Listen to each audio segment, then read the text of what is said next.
Alright, welcome to today's video.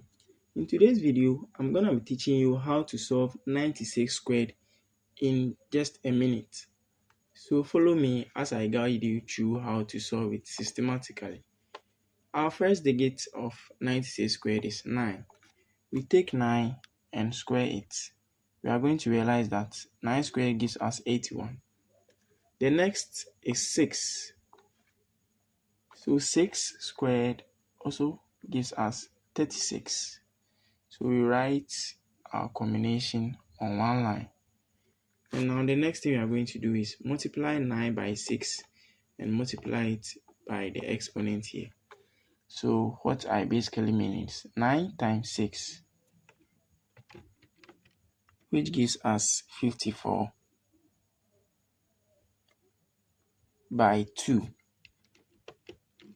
which gives us 108.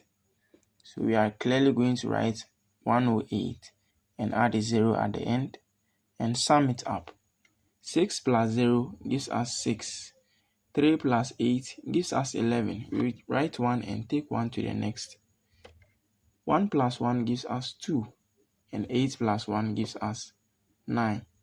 So 96 squared is nothing else but 9,216. Thanks for watching this video and don't forget to subscribe and like. See you in the next one. Have a nice day. Bye bye.